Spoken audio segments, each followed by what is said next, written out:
प्यारे बच्चों, आप सभी लॉकडाउन के कारण अपने अपने घरों में हैं। ऐसे समय में हम लेकर आए हैं आपके लिए डिजी साथ कार्यक्रम।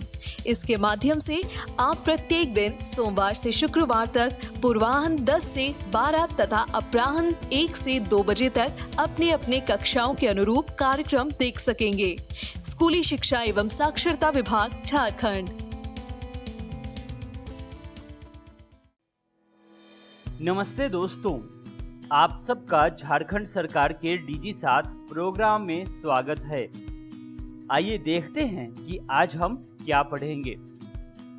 आज हम कक्षा 10 में सामाजिक अध्ययन के अध्याय विनिर्माण उद्योग के द्वितीय भाग को समझेंगे, साथ साथ इन पर आधारित प्रश्नों को भी करेंगे।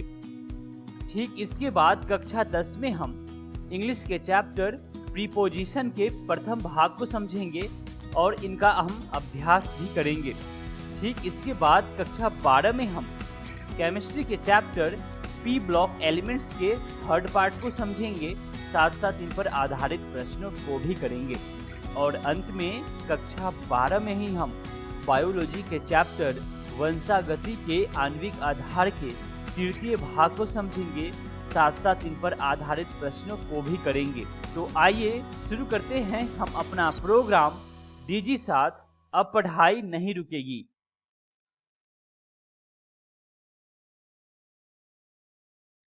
नमस्कार दोस्तों, आज हम अध्याय 6 विनिर्माण उद्योग के भाग 2 की चर्चा करेंगे।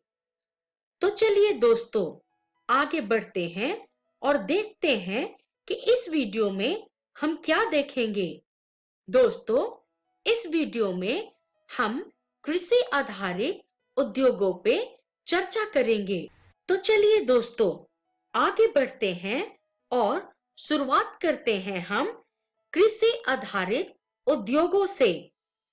दोस्तों, सूती वस्त्र, पटसन, रेशम, ऊनी वस्त्र, चीनी तथा वनस्पति तेल आदि उद्योग कृषि से प्राप्त कच्चे माल पे आधारित हैं। तो चलिए शुरुआत करते हैं हम वस्त्र उद्योग से। दोस्तों, भारतीय अर्थव्यवस्था में वस्त्र उद्योग का अपना एक अलग महत्व है, क्योंकि यह औद्योगिक उत्पादन में 14% योगदान देता है। दोस्तों, इस इंडस्ट्री में लगभग 350 लाख व्यक्तियों को रोजगार उपलब्ध कराया जाता है और इसमें लगभग 24.6% विदेशी मुद्रा अर्जित होता है। दोस्तों, इस उद्योग का सकल घरेलू उत्पाद में भी काफी भागीदारी है और यह लगभग 4% भागीदारी देता है। दोस्तों, चलिए अब हम आगे बढ़ते हैं। आगे बढ़ते हुए हम कृषि आधारित उद्योगों पे चर्चा को जारी रखते हुए अब सूती वस्त्र उद्योग पे चर्चा करेंगे। दोस्तों, यह उद्योग कृषि आधारित है और भारत का सबसे पुराना उद्योग है। दोस्तों, पहली कपास मिल की स्थापना सन 1854 में मुंबई में हुई थी और दोस्तों, हमारे देश में लगभग नवंबर 2011 तक 1946 सूती कपड़ा मिल थे, जिनमें से निजी क्षेत्रों में 80% मिल थे और बाकी सब सार्वजनिक तथा सहकारी क्षेत्र में थे। चलिए दोस्तों, अब हम आगे बढ़ते हैं। आगे बढ़ते हुए हम कृषि आधारित उद्योगों पे चर्चा को जारी रखते हुए हम सूती वस्त्र पे चर्चा को जारी रखेंगे। दोस्तों, कॉटन टेक्सटाइल भारत में 3 तरीकों से निर्मित होता है। पहला हैंडलूम, दूसरा पावर करघे और तीसरा मील। दोस्तों, कॉटन टेक्सटाइल उद्योग में रेडीमेड कपड़ों के उत्पादन के लिए जीनिंग, कताई, बुनाई, रंगाई, डिजाइनिंग, टेलरिंग और पैकिंग जैसी प्रक्रिया शामिल है, जैसा कि हम इस चित्र में देख सकते हैं। चलिए दोस्तों, अब हम आगे बढ़ते हैं। आगे बढ़ते हुए हम कृषि आधारित उद्योगों पे चर्चा को जारी रखते हुए सूती वस्त्र उद्योग की चर्चा को जारी रखेंगे। दोस्तों, हाथ से बुनी खादी कुटीर उद्योग के रूप में बुनकरों को उनके ही घरों में बड़े पैमानों पे यह उद्योग रोजगार प्रदान कराता है, जैसे कि हम इस तालिका में देख सकते हैं। दोस्तों, इस तालिका में हम विभिन्न क्षेत्र जैसे कारखाने, विद्युत करघरे, हथकरघरे और अन्य में देख सकते हैं कि 2009 और 10 तथा 2010 और 11 के अंतिम में कितने प्रतिशत लोग रोजगार में थे। चलिए दोस्तों, अब हम आगे बढ़ते हैं। आगे बढ़ते हुए हम कृषि आधारित उद्योगों पे चर्चा को जारी रखते हुए सूती वस्त्र उद्योग की चर्चा को जारी रखेंगे। दोस्तों, भारत, अमेरिका, इंग्लैंड, रूस, फ्रांस, पूर्वी यूरोपीय देश, नेपाल, सिंगापुर, श्रीलंका तथा अफ्रीका के देश को यार्न और रेडीमेड वस्त्र निर्यात करता है। और भारत दोस्तों, चीन के बाद स्पिंडल की दूसरी सबसे बड़ी संस्थापित क्षमता वाला देश है, अर्थात यहाँ पे 43.13 लाख स्पिंडल 2011 और 12 के अनुसार उपस्थित थे। चलिए दोस्तों, अब हम आगे बढ़ते हैं। आगे बढ़ते हुए हम कृषि आधारित उद्योगों पे चर्चा को जारी रखते हुए हम सूती वस्त्र उद्योग पे चर्चा को जारी रखेंगे।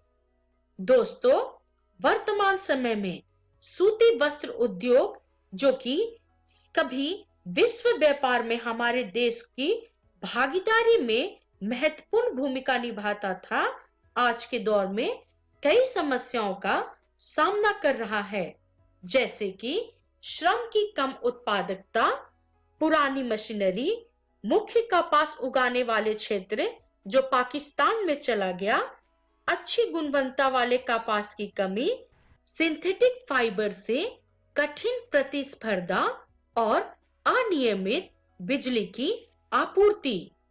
चलिए दोस्तों, अब हम आगे बढ़ते हैं। आगे बढ़ते हुए हम कृषि आधारित उद्योगों की चर्चा को जारी रखते हुए अब हम पटसन उद्योग अर्थात जूट उद्योग देखेंगे।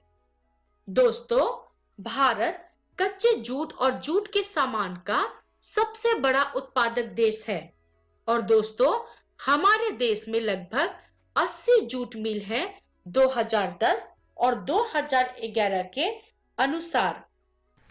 दोस्तों, पहली जूट मिल सन 1859 में रिसरा में अर्थात जो कि कोलकाता में स्थित है, वहां स्थापित की गई थी।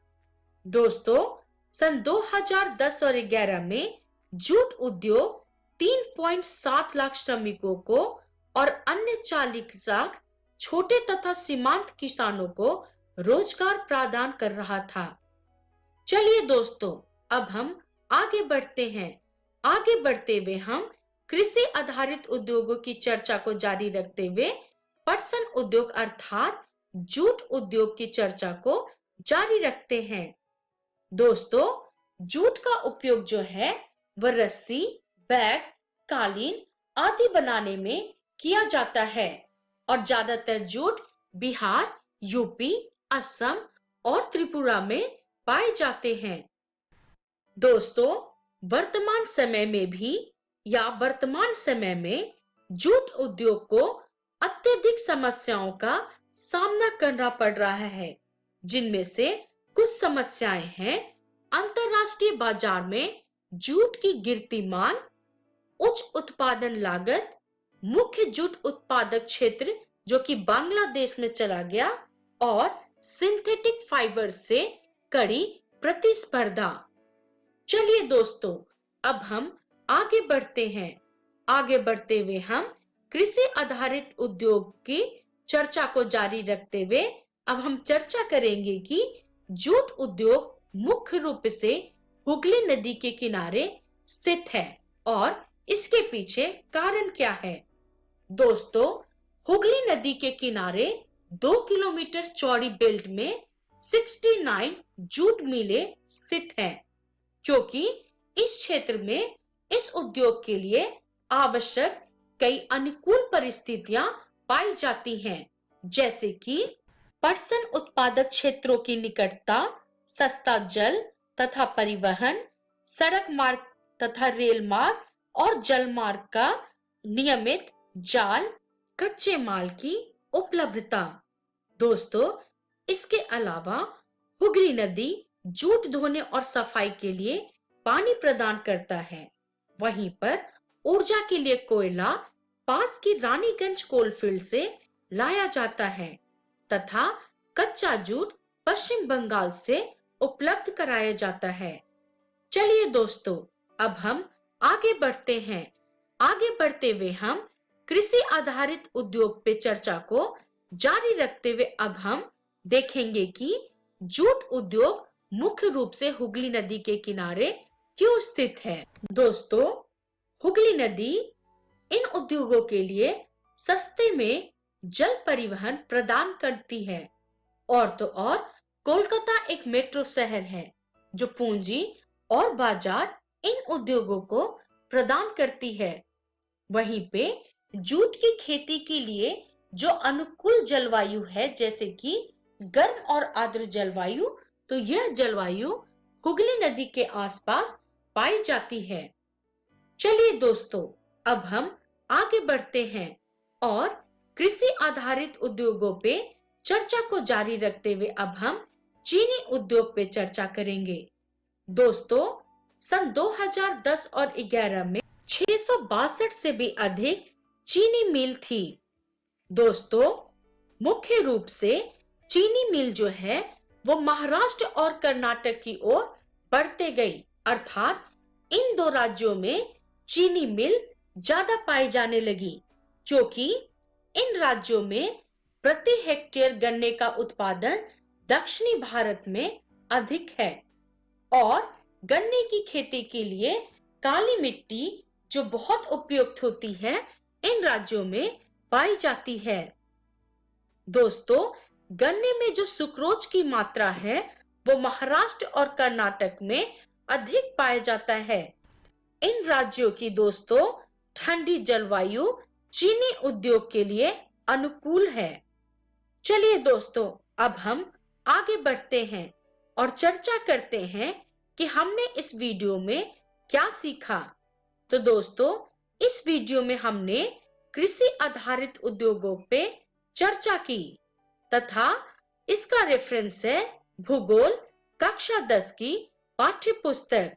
और दोस्तों, अगले वीडियो में हम चर्चा करेंगे खनिज आधारित उद्योग, सीमेंट उद्योग, ऑटोमोबाइल उद्योग, सूचना प्रौद्योगिकी और इलेक्ट्रॉनिक उद्योग, औद्योगिक प्रदूषण तथा पर्यावरण निम्नीकरण और पर्यावरणीय निम्नीकरण की रोकथाम के तरीके।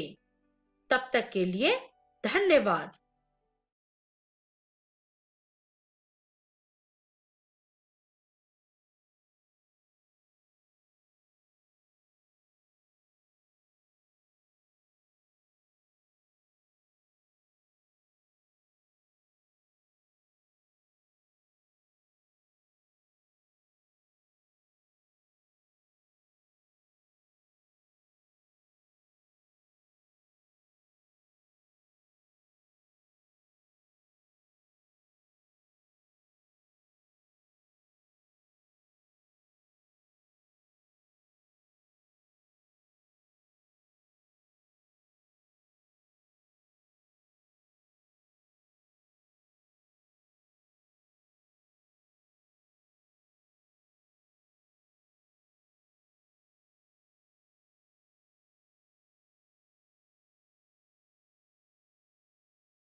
दोस्तों, इंग्लिश ग्रामर में 8 पार्ट्स ऑफ स्पीच होते हैं और आज जिस पार्ट के बारे में हम लोग पढ़ने वाले हैं उसका नाम है preposition. Hello everyone, welcome to English smart class. दोस्तों, आज के स्मार्ट क्लास में हम लोग बात करेंगे हमारे ग्रामर के टॉपिक प्रेपोजिशन की और ये वीडियो इस टॉपिक का पार्ट 1 है। टोटल हम लोग प्रेपोजिशन के 2 पार्ट पढ़ेंगे, पार्ट 1 और पार्ट 2। चलिए अपनी स्मार्ट क्लास को शुरू करते हैं। सबसे पहले बात करते हैं कि आज इस वीडियो में हमें क्या क्या सीखने को मिलेगा। आज इस वीडियो में हम जिन टॉपिक्स को डिस्कस करने वाले हैं उनमें सबसे पहला टॉपिक है व्हाट इज प्रेपोजिशन। सबसे पहले जानेंगे कि आखिर प्रेपोजिशन होती क्या चीज है और इसके बाद हम लोग बात करेंगे इसके टाइप्स के बारे में कि आखिर प्रेपोजिशन कितने तरीके की होती है। तो दोस्तों, आज की इस वीडियो में आपको ये 2 टॉपिक्स पढ़ने को मिलेंगे। चलिए बात करते हैं व्हाट इज प्रेपोजिशन। पर उससे पहले मैं आपको ये इमेज दिखाना चाहती हूँ। अब दोस्तों, आपको लग रहा होगा कि मैं आपको एक ब्रिज की पिक्चर क्यों दिखा रही हूँ। हम लोग तो प्रेपोजिशन की बात कर रहे थे। तो दोस्तों, there is a very good reason for that, पर अभी के लिए हम इसे एक सीक्रेट रखते हैं। चलिए दोस्तों, एक और ब्रिज की फोटो देखते हैं। दोस्तों, आपको नहीं लगता कि ब्रिज बहुत ही कूल चीज है? अगर आप इसे ध्यान से देखें तो हमें क्या पता लगता है कि ब्रिज एक ऐसा स्ट्रक्चर है जो कि 2 चीजों को आपस में कनेक्ट करता है। जैसे कि आप इस इमेज में देख सकते हैं, ये ब्रिज 2 साइड्स को आपस में कनेक्ट कर रहा है। अब दोस्तों, आप लोग सोच रहे होंगे कि हम एक ब्रिज की फोटो क्यों देख रहे हैं। आज की स्मार्ट क्लास तो प्रेपोजिशन के ऊपर थी, तो ये क्या पढ़ रहे हैं हम लोग? हमें तो प्रेपोजिशन पढ़ना चाहिए था और यहाँ पर हमें ब्रिज की फोटो दिख रही है कि आखिर ये चल क्या रहा है। Well friends, that is what a preposition is. What is preposition? A preposition is a bridge.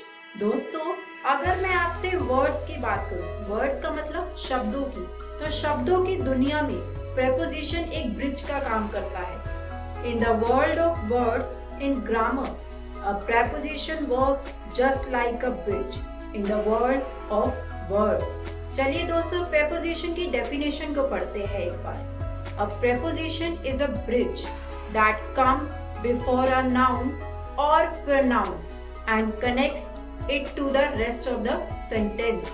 चलिए दोस्तों, इस डेफिनेशन को और अच्छे से समझने के लिए हम लोग इसका एक एग्जाम्पल देखते हैं। दोस्तों, लेट्स से हमारे पास एक तरफ नाउन है at the end here and इस तरफ हमारे पास है rest of the sentence। अरे यहाँ पर तो हमारे पास एक प्रॉब्लम आ गई। आप जैसे अपनी स्क्रीन पर देख सकते हैं कि रेस्ट ऑफ द सेंटेंस और नाउन के बीच में एक गैप है। तो दोस्तों, हमें इन दोनों के बीच में कुछ ऐसा फिट करना होगा ताकि आपस में ये एक दूसरे से कनेक्ट हो सके। Now friends, let's say the part with the noun is my backpack and the rest of the sentence is I put my book. इसको पूरा रीड करते हैं एक बार। I put my book dash my backpack। अरे ये तो incomplete sentence बन गया। दोस्तों, आप देख रहे हैं कैसे इन दोनों सेंटेंसेस के बीच में एक गैप है जिसकी वजह से ये दोनों सेंटेंस एक दूसरे से कनेक्ट नहीं हो पा रहे। That's why we need a connecting word। हमें यहाँ पर एक ब्रिज की जरूरत है जो इन दोनों को आपस में कनेक्ट कर पाए, आपस में जोड़ पाए। तो फ्रेंड्स, यहाँ पर हम लोग क्या चीज यूज करेंगे? यहाँ पर चीज हम जो यूज करेंगे वो है एक प्रेपोजिशन। तो फ्रेंड्स, इस sentence I put my book dash my backpack, इसको कनेक्ट करने के लिए हम यहाँ पर एक ब्रिज का यूज करेंगे और उस प्रेपोजिशन का नाम है जो इन दोनों सेंटेंसेस को आपस में एक दूसरे से कनेक्ट करेगी, वो है इन। चलिए हम लोग हमारा पूरा सेंटेंस पढ़ते हैं।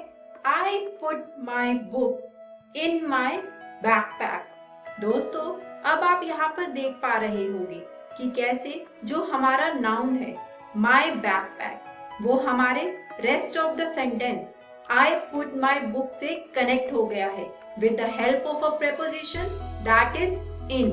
चलिए दोस्तों एक और एग्जाम्पल देखते हैं। Charles loves to rest the floor. अरे अरे, फिर से इनके बीच में गैप आ गया, तो हमें यहाँ पर फिर से एक ब्रिज की जरूरत है। We gonna need a preposition to connect floor to the rest of the sentence. तो यहाँ पर हम लोग ट्राई करके देखते हैं preposition on। चलिए एक बार अपना सेंटेंस पढ़ते हैं। Charles loves to rest on the floor।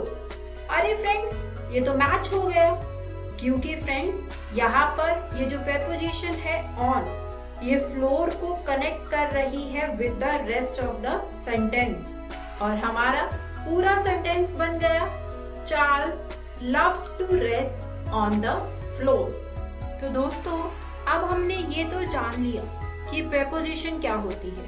अब बात करते हैं प्रेपोजिशन के टाइप के बारे में। Friends, preposition are divided into 3 types depending on 3 situation. First, when any event or thing happened. Second, where the event or thing occurred, meaning take place. And the last one is in which direction the event or thing happening. चलिए दोस्तों सबसे पहले समझते हैं हमारे first type को, जो कि है when। दोस्तों the preposition that describe when an event happened, उनको हम लोग बोलते हैं preposition of टाइम। इनके एग्जाम्पल है in, on, at, before and after. चलिए दोस्तों इस प्रेपोजिशन ऑफ टाइम को और अच्छे से समझने के लिए इसके कुछ एग्जाम्पल देखते हैं। हमारा फर्स्ट एग्जाम्पल है माई बर्थडे फॉल्स, हमारा bridge connecting word in January. यहाँ पर when my birthday falls, It falls in the month of January। यहाँ पर दोस्तों ये जो in है ये एक ब्रिज का काम कर रहा है, क्योंकि इस in की वजह से ये जो my birthday falls ये कनेक्ट हो रहा है जनवरी के साथ, और इसीलिए ये जो in है ये एक प्रेपोजिशन है। चलिए इसका एक और एग्जाम्पल देखते हैं। My vacation ends, which है हमारा on Monday। When my vacation ends, यानी कि मेरी वेकेशन कब खत्म हो रही है, मेरी वेकेशन मंडे को खत्म हो रही है। यहाँ पर ये जो वर्ड है on preposition, ये काम कर रहा है एज अ ब्रिज, क्योंकि इसने my vacation ends इसको कनेक्ट कर दिया है मंडे के साथ, और क्योंकि ये हमें टाइम के बारे में बता रहा है कि किस समय खत्म हो रही है, इसीलिए हम इसे प्रेपोजिशन ऑफ टाइम भी कहते हैं। चलिए दोस्तों इसका एक और एग्जाम्पल देखते हैं। हमारा नेक्स्ट एग्जाम्पल है इट गेट्स कोल्ड, ब्रिज का काम कर रहा है यहाँ पर वर्ड एट नाइट। दोस्तों when it gets cold at night, तो ये जो वर्ड एट है ये कनेक्ट कर रहा है हमारे इट गेट्स कोल्ड को नाइट से, और इसीलिए ये एक प्रेपोजिशन है। तो दोस्तों अब हमने ये तो देख लिया कि when क्या होता है, प्रेपोजिशन ऑफ टाइम क्या है। अब हम लोग बात करते हैं where के बारे में। दोस्तों the preposition where anything is in context to other are defined as preposition of place, यानी कि किस जगह पर। इसके एग्जाम्पल है जैसे कि अंडर, above, at, in या फिर on। दोस्तों अब आप लोग सोच रहे होंगे कि जब हमने when पढ़ा था जो कि preposition of time है, उसमें भी हमने in, on, at एग्जाम्पल में पढ़ा। अब जब हम where की बात कर रहे हैं जो कि preposition of place है, यहाँ पर भी at, in, on यूज हो रहा है। पर दोस्तों याद रखिए कि ये जो where है preposition of place, इसके जो एग्जाम्पल है एट, इन, ऑन, ये अलग तरीके से यूज होते हैं एज कंपेयर टू व्हेन। चलिए एग्जाम्पल के थ्रू इसे और अच्छे से समझने की कोशिश करते हैं। हमारा सबसे पहला एग्जाम्पल है the books are dash the table. कहाँ पर है बुक्स? टेबल के ऊपर। तो यहाँ पर क्या आ जाएगा? ऑन। दोस्तों यहाँ पर ये जो ऑन है, इसने द बुक्स आर को कनेक्ट कर दिया है द टेबल से, और इसीलिए ये एक प्रेपोजिशन है।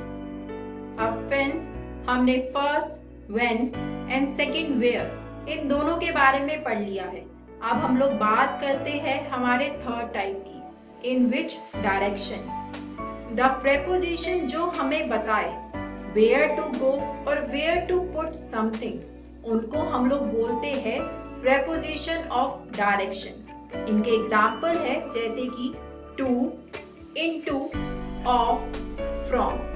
चलिए फ्रेंड, इस थर्ड टाइप को और अच्छे से समझने के लिए इसके कुछ एग्जाम्पल देखते हैं। हमारा सबसे पहला एग्जाम्पल है वी वेंट, कनेक्टिंग वर्ड है टू लंदन लास्ट वीक। यहाँ पर टू डिस्क्राइब कर रहा है डायरेक्शन ऑफ इवेंट को। So here to work as a bridge, क्योंकि ये कनेक्ट कर रहा है वी वेंट को लंदन लास्ट वीक। इन दोनों को आपस में जो वर्ड कनेक्ट कर रहा है वो है टू, और इसीलिए हमारा ये वर्ड टू एक प्रेपोजिशन है। इसका एक और एग्जाम्पल देखते हैं। हमारा नेक्स्ट एग्जाम्पल है ही वेंट, ब्रिज का काम कर रहा है word up the hill. Where he went, up the hill. यहाँ पर ये जो वर्ड अप है, इसकी वजह से ये दोनों सेंटेंस ही वेंट, द हिल आपस में कनेक्ट हो रहे हैं, इसीलिए ये जो वर्ड अप है ये एक प्रेपोजिशन है। और फ्रेंड्स, इसी के साथ हमारे प्रेपोजिशन के टाइप अब यहीं पर खत्म होते हैं। बात करते हैं कि आज इस वीडियो में हम लोगों ने क्या सीखा। दोस्तों, आज इस वीडियो में हम लोगों ने जिन टॉपिक्स के बारे में पढ़ा, उनमें सबसे पहले हम लोगों ने बात करी व्हाट इज प्रेपोजिशन, कि आखिर प्रेपोजिशन क्या होते हैं। प्रेपोजिशन एक ब्रिज का काम करते हैं वर्ड की दुनिया में, क्योंकि ये दो एंड को आपस में लिंक करते हैं। इसके बाद हम लोगों ने बात करी टाइप्स ऑफ प्रेपोजिशन की, जिसमें हमने जाना कि प्रेपोजिशन 3 तरह की होती है। सबसे पहली when any event or thing happened, second where the event or thing occurred यानी कि take place, and the third and the last one is in which direction the event or thing happening। और example के through हमने इनको और अच्छे से समझने की कोशिश करी। इससे अगली वीडियो में हम लोग जिन टॉपिक्स के बारे में पढ़ेंगे उनमें है प्रेपोजिशनल फ्रेजेस। मैं आपको बताऊंगी कि प्रेपोजिशनल फ्रेजेस आखिर होते क्या है, और उसके बाद हम लोग बात करेंगे how to use at, in, on, by, for. दोस्तों, मैं एक चार्ट के थ्रू आपको समझाने की कोशिश करूंगी कि आप लोग एट को कहां पर यूज कर सकते हैं, इन को कहां पर यूज कर सकते हैं, ऑन, बाय, फॉर, ये जो प्रेपोजिशन है इनको कहां पर इंग्लिश ग्रामर के करेक्ट यूज के थ्रू आपको यूज करना होगा। तो दोस्तों, मिलते हैं नेक्स्ट स्मार्ट क्लास में। Thank you.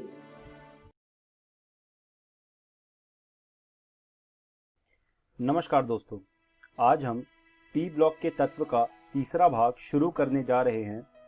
वीडियो को शुरू करने से पहले आइए देखते हैं कि आज की इस वीडियो में हम कौन कौन सी चीज़ों के बारे में बात करने वाले हैं। इस वीडियो में सबसे पहले हम वर्ग 16 के तत्व पढ़ेंगे, उसके बाद हम वर्ग 16 के तत्वों के गुण पढ़ेंगे। तो आइए शुरू करते हैं वर्ग 16 के तत्वों से। पहले जान लेते हैं कि वर्ग 16 में कौन कौन से तत्व आते हैं। पहला जो तत्व है वो ऑक्सीजन है, फिर आता है सल्फर, उसके बाद आता है सिलीनियम, उसके बाद आता है टेल्यूरियम, उसके बाद आता है पोलोनियम, और आखिरी में आता है लिवरमोरियम। अब जानते हैं कि वर्ग 16 के तत्वों का इलेक्ट्रॉनिक विन्यास कैसा होता है। वर्ग 16 के तत्वों के बाह्य कोशों में 6 इलेक्ट्रॉन होते हैं तथा सामान्य इलेक्ट्रॉनिक विन्यास ns2np4 होता है। अब बात करते हैं परमाणु तथा आयनी त्रिज्या की। वर्ग में ऊपर से नीचे की ओर बढ़ने पर कोशों की संख्या में वृद्धि के कारण आयनी तथा परमाणु त्रिज्याओं के मानों में वृद्धि होती है। तथापि ऑक्सीजन परमाणु का आकार अपवाद स्वरूप छोटा होता है। अब बात करते हैं आयनन एंथैल्पी की। वर्ग में नीचे की ओर जाने से आयनन एंथैल्पी घटती है क्योंकि आकार बढ़ता है। इस वर्ग के तत्वों की आयनन एंथैल्पी वर्ग 15 के तत्वों से कम होती है। इसका कारण यह है कि वर्ग 15 के तत्वों में अतिरिक्त स्थायित्व प्राप्त अर्धभरित इलेक्ट्रॉनिक विन्यास के पी कक्षक उपस्थित होते हैं। ये पॉइंट जो है दोनों, ये बहुत ही ज्यादा महत्वपूर्ण है। यहाँ से परीक्षा में प्रश्न आ सकता है, इसलिए आप इनको स्टार मार्क कर लीजिएगा। अब आगे बढ़ते हैं और बात करते हैं इलेक्ट्रॉन लब्धि एंथैल्पी की।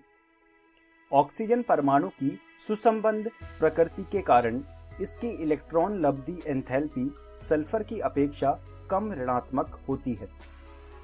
तथापि सल्फर से पोलोनियम तक पुनः इसके मान कम ऋणात्मक होते जाते हैं। तो ये हमने बात करी इलेक्ट्रॉन लब्धि एंथैल्पी की। अब हम आगे बढ़ते हैं और विद्युत ऋणात्मकता की बात करते हैं।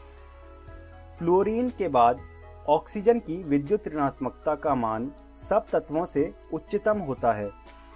वर्ग में परमाणु क्रमांक में वृद्धि के साथ विद्युत ऋणात्मकता में कमी होती जाती है। इससे यह प्रदर्शित होता है कि ऑक्सीजन से पोलोनियम तक धात्विक लक्षणों में वृद्धि होती है। अब हम बात करेंगे भौतिक गुणों की। ऑक्सीजन तथा सल्फर अधातु, सिलीनियम तथा टेल्यूरियम उपधातु हैं, जबकि पोलोनियम एक धातु है। पोलोनियम रेडियोधर्मी होता है तथा अल्प आयु है। मतलब अगर आप पोलोनियम को एक जगह पे रख दोगे तो वो कुछ निश्चित समय के बाद वो खत्म हो जाएगा। वर्ग के नीचे की ओर बढ़ने पर परमाणु क्रमांक में वृद्धि के साथ गलनांक तथा क्वथनांक में वृद्धि होती है। अब बात करते हैं रासायनिक गुणों की। हम इसको दोबारा से दो भागों में बांटेंगे।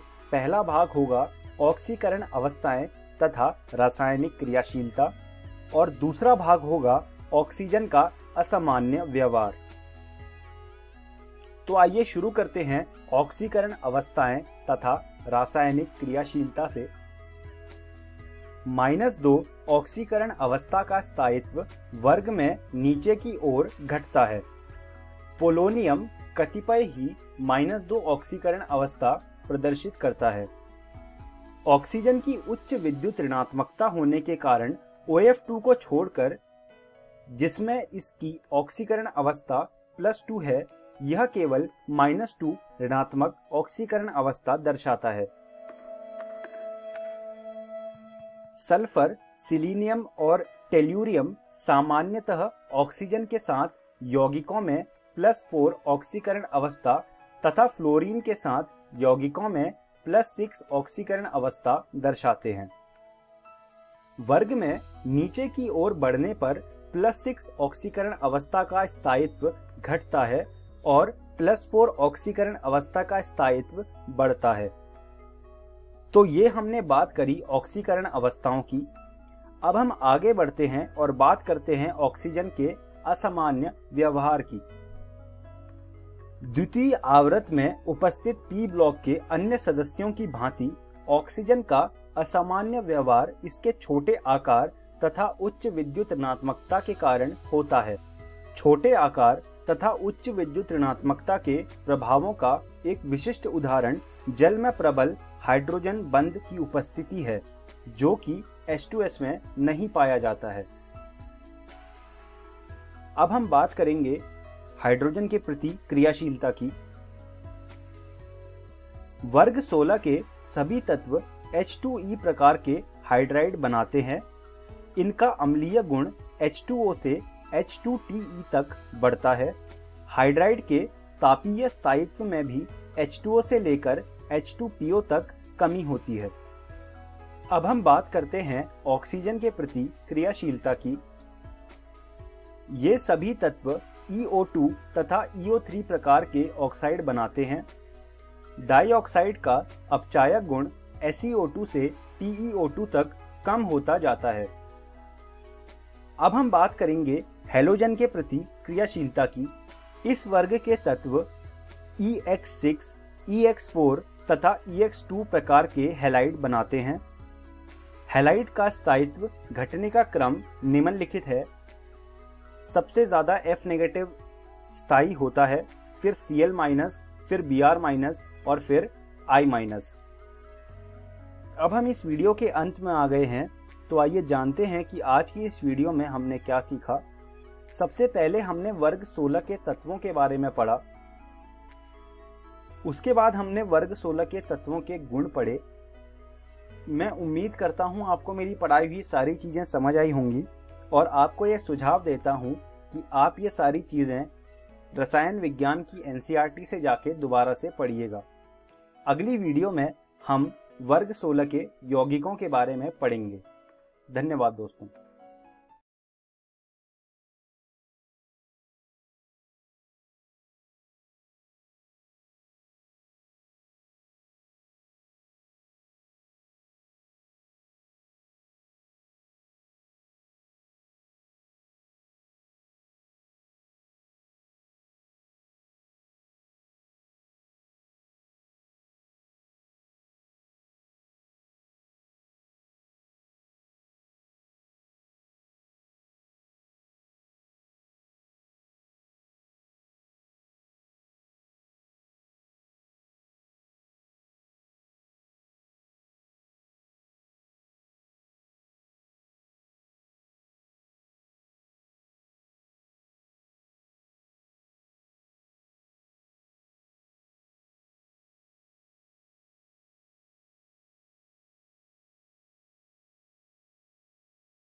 हेलो दोस्तों, जीव विज्ञान की इस वीडियो में आपका स्वागत है। आज भी हम आपका अध्याय वंशागति के आणविक आधार को जारी रखेंगे। पिछली वीडियो में हमने डीएनए कुंडली की पैकेजिंग, आनुवंशिक पदार्थ की खोज और आनुवंशिक पदार्थ के गुणों को समझा था। इस वीडियो में हम आरएनए संसार और डीएनए प्रतिकृति को समझेंगे। तो चलिए शुरू करते हैं। अब दोस्तों, इससे पिछले वीडियो में हमने इस महत्वपूर्ण संरचना डीएनए के बारे में पढ़ा था। आरएनए इससे काफी अलग है, क्योंकि आरएनए में एडेनिन यूरेसिल के साथ जुड़ता है, ना कि थायमीन के साथ, और इसमें राइबोज शर्करा होती है। आइए अब इस आरएनए की कुछ और महत्वपूर्ण बातें समझते हैं। आरएनए का मतलब है राइबोन्यूक्लिक अम्ल, और यह पहला आनुवंशिक पदार्थ था।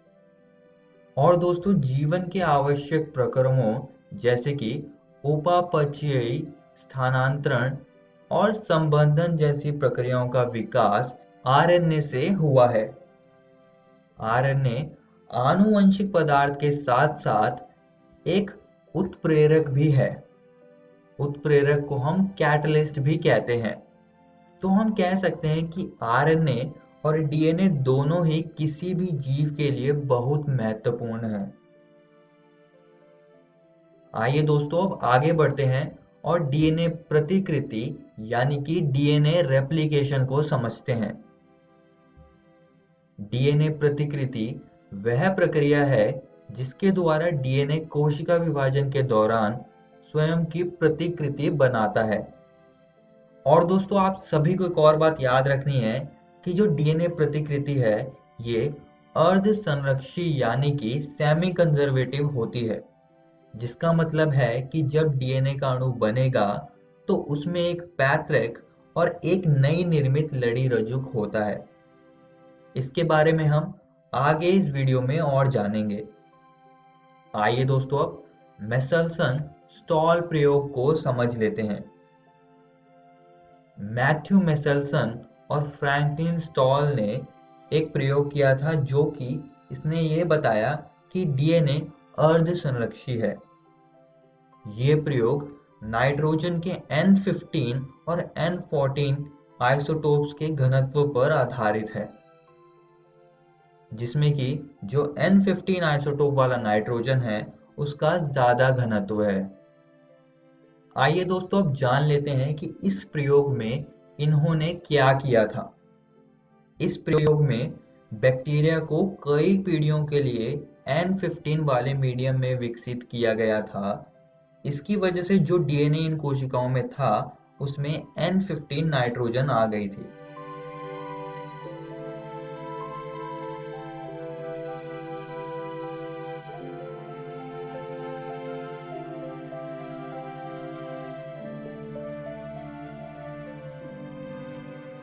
फिर इन बैक्टीरिया कोशिकाओं को दूसरे N14 वाले मीडियम में स्थानांतरित किया गया। फिर वहां पर भी इनको कुछ पीढ़ियों के लिए ग्रो किया गया। फिर उन कोशिकाओं से डीएनए को लिया गया और उसको सीजियम क्लोराइड के सॉल्यूशन में डाल दिया। फिर इस सॉल्यूशन को उन्होंने सेंट्रीफ्यूज किया। सेंट्रीफ्यूज के बाद एक कॉन्सेंट्रेशन ग्रेडियंट आ जाएगा, जिसका मतलब है कि डीएनए उस जगह पर चला जाएगा जहां पर उसका घनत्व सॉल्यूशन के घनत्व के बराबर है। अब दोस्तों जिस डीएनए के पास N14 आइसोटोप का नाइट्रोजन होगा वो ट्यूब में थोड़ा ऊपर आ जाएगा, और जिसके पास N15 वाला नाइट्रोजन होगा वो ट्यूब में नीचे रहेगा क्योंकि उसका घनत्व ज्यादा है।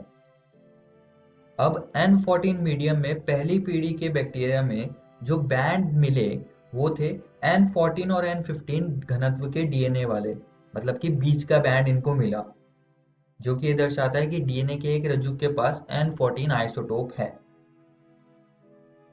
अब N14 मीडियम के दूसरी पीढ़ी के बाद जो बैंड हमको ट्यूब में मिले उनमें से एक बीच के घनत्व वाला बैंड था जिसमें कि एक डीएनए रज्जुक के पास N15 नाइट्रोजन थी, और जो दूसरा हमको बैंड मिला वो कम घनत्व वाला था, इसलिए वो हमको थोड़ा ऊपर मिला, जिसमें कि किसी भी रज्जुक के पास N15 वाला नाइट्रोजन नहीं है।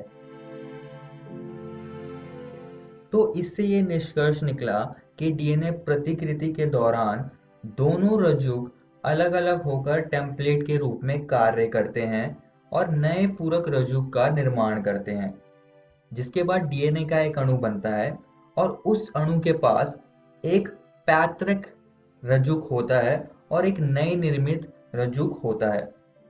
तो कहीं ना कहीं इस प्रयोग से यह साबित हो गया कि डीएनए प्रतिकृति अर्ध संरक्षी होती है। आइए दोस्तों अब डीएनए प्रतिकृति को थोड़ा विस्तार से समझ लेते हैं। अब दोस्तों यहां तक तो आपको पता चल ही गया होगा कि कोशिका विभाजन से थोड़ा पहले डीएनए अपनी प्रति बनाता है, जिससे कि जो नई कोशिका बनती है उसके पास भी डीएनए होगा, उसके पास भी आनुवंशिक पदार्थ होगा। अब डीएनए प्रतिकृति को अच्छे से करने के लिए, क्योंकि ये प्रक्रिया एकदम सटीक तरीके से करनी होती है, नहीं तो उत्परिवर्तन हो जाता है जो कि बिल्कुल भी सही नहीं होगा। तो इसको अच्छे से करने के लिए कुछ एंजाइम्स की जरूरत पड़ती है, जो कि हैं डीएनए पॉलीमरेज, हेलिकेज, प्राइमेज और लाइगेज। अब हम इन एंजाइम्स के बारे में एक एक करके समझेंगे। सबसे पहले हम डीएनए पॉलीमरेज को समझ लेते हैं। एक एंजाइम जो कि 4 न्यूक्लियोटाइड क्षारों से नए डीएनए अणु को बनाता है, जो मौजूदा डीएनए को टेम्पलेट के रूप में उपयोग करता है। अब हम अगले एंजाइम को समझेंगे जो कि है हेलिकेज। यह एंजाइम विपरीत रज्जु के क्षारों के हाइड्रोजन बॉन्ड को तोड़कर डीएनए कुंडली संरचना को खोलने का काम करता है। अब हम अगले एंजाइम को समझ लेते हैं जो कि है प्राइमेज। प्राइमेज भी एक महत्वपूर्ण एंजाइम है। यह प्राइमर बनाता है जिससे डीएनए पॉलीमरेज डीएनए प्रतिकृति बनाने की प्रक्रिया शुरू करता है। अगला एंजाइम है डीएनए लाइगेज। डीएनए लाइगेज एक विशिष्ट प्रकार का एंजाइम है। एक लाइगेज जो फॉस्फोडाइस्टर बॉन्ड के गठन को उत्प्रेरित करके डीएनए रज्जु को एक साथ जोड़ने का काम करता है। अब दोस्तों ये सारे एंजाइम काम कैसे करते हैं और डीएनए प्रतिकृति की पूरी प्रक्रिया को अब हम यहाँ पर समझेंगे। अब दोस्तों जैसा कि हमने पढ़ा था कि डीएनए 2 रज्जु से बना होता है। ये द्विकुंडली संरचना है जैसे कि आप यहाँ पर देख सकते हैं। इनमें नाइट्रोजनी क्षार होते हैं जो कि A, C, G और T से दिखाए हुए हैं। अब दोस्तों क्षार युग्मन एक दूसरे के पूरक हैं, जिसका मतलब है कि अगर एक रज्जु में A है तो दूसरे में T होगा और ऐसे ही C और G के साथ होता है। और इसके पास एक 5 प्राइम किनारा होता है और दूसरी ओर 3 प्राइम किनारा होता है। ऐसे ही दूसरी रज्जु के साथ भी होता है। सबसे पहले दोस्तों दोनों रज्जु को हेलिकेज एंजाइम की मदद से अलग अलग किया जाता है। इससे रेप्लिकेशन फोक बनता है।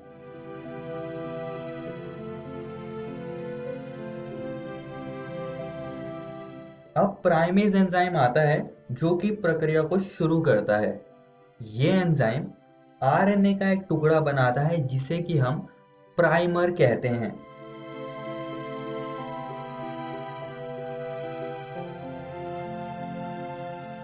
इस प्राइमर की वजह से डीएनए पॉलीमरेज आकर यहाँ पर चिपक जाता है जो कि नए डीएनए रज्जु का निर्माण करेगा।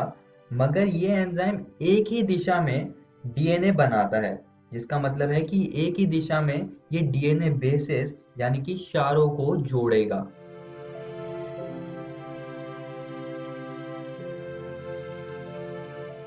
इसे हम लीडिंग स्ट्रैंड कहते हैं यानी कि लीडिंग रज्जु कहते हैं क्योंकि ये लगातार बनती है।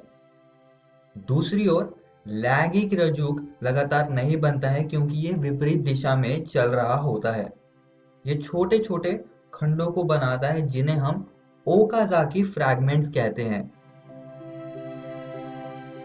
और यहाँ पर भी सेम ही तरीके से काम होगा। पहले प्राइमेज एंजाइम आएगा जो कि प्राइमर को बनाएगा, फिर डीएनए पॉलीमरेज आएगा और वो प्रक्रिया को शुरू करेगा।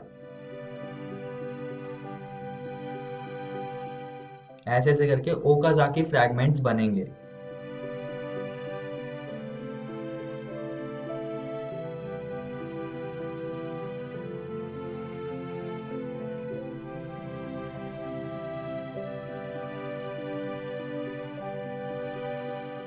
जब डीएनए पूरी तरह से बन जाता है तब एक नया एंजाइम एक्सोन्यूक्लियस आता है और ये आरएनए प्राइमर को हटा देता है वहां से, और जो खाली जगह बचती है उसको डीएनए पॉलीमरेज फिर से भर देता है। बाद में फिर डीएनए लाइगेज आता है और डीएनए रज्जु को एक साथ जोड़ देता है और ऐसे ही डीएनए प्रतिकृति का पूरी प्रक्रिया हो जाती है। अब डीएनए प्रतिकृति अर्ध संरक्षित होती है, जिसका मतलब है कि इसके पास एक पुराना रज्जुक होगा और एक नया रज्जुक होगा। पुराना रज्जुक को हम पैतृक रज्जु कहते हैं। तो ये चीज आप सभी को याद रखनी है। इस वीडियो में हमने आरएनए के बारे में पढ़ा, हमने कुछ एंजाइम्स के बारे में बात करी जो कि डीएनए रेप्लिकेशन यानी कि डीएनए प्रतिकृति में कैसे काम आते हैं उसको हमने देखा, और हमने डीएनए प्रतिकृति की पूरी प्रक्रिया को समझा। और दोस्तों मैं आप सभी को एक और बात बताना चाहता हूं कि आज हमने आपकी एनसीईआरटी किताब के ये 2 टॉपिक्स को खत्म कर लिया है। आप इनको जरूर घर से किताब से पढ़कर आइएगा। अगली वीडियो में हम अनुलेखन को समझेंगे, जिसको हम अंग्रेजी में ट्रांसक्रिप्शन कहते हैं। धन्यवाद।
नमस्ते दोस्तों, डीजी 7 के आज के एपिसोड में आशा करता हूं कि आपको बहुत कुछ सीखने को मिला होगा। आइए देखते हैं कि आज हमने क्या पढ़ा। दोस्तों, आज हमने कक्षा 10 में सामाजिक अध्ययन के अध्याय विनिर्माण उद्योग को पढ़ा, साथ साथ इन पर आधारित प्रश्नों को भी किया। ठीक इसके बाद कक्षा 10 में हम इंग्लिश के चैप्टर प्रीपोजिशन को पढ़ा। ठीक इसके बाद कक्षा 12 में हम केमिस्ट्री के चैप्टर पी ब्लॉक एलिमेंट्स को पढ़ा और अंत में कक्षा 12 में ही हम बायोलॉजी के चैप्टर वंशागति के आणविक आधार को समझा और साथ साथ इन पर आधारित प्रश्नों को भी किया। आइए देखते हैं कि हम कल क्या पढ़ेंगे। दोस्तों, कल हम कक्षा 10 में मैथ्स के चैप्टर अरिथमेटिक प्रोग्रेशन को पढ़ेंगे। ठीक इसके बाद कक्षा 10 में ही हम हिंदी के अध्याय मुहावरे को पढ़ेंगे। ठीक इसके बाद कक्षा 12 में हम गणित के अध्याय सांतत्य तथा अवकलनीयता को पढ़ेंगे और अंत में कक्षा 12 में ही हम फिजिक्स के चैप्टर किरण प्रकाशिकी एवं प्रकाशिक यंत्र को समझेंगे, साथ साथ इन पर आधारित प्रश्नों को भी करेंगे। एक जरूरी सूचना, इस एपिसोड को जो हमने अभी देखा इसका पुनः प्रसारण YouTube पे किया जाएगा इकोवेशन के चैनल पर ठीक 3 बजे। तो यदि आप अपने दोस्तों के साथ भी ये एपिसोड शेयर करना चाहते हैं या पुनः देखना चाहते हैं तो YouTube पर DG 7 इकोवेशन सर्च करें और आप इस वीडियो तक पहुंच जाएंगे। धन्यवाद दोस्तों।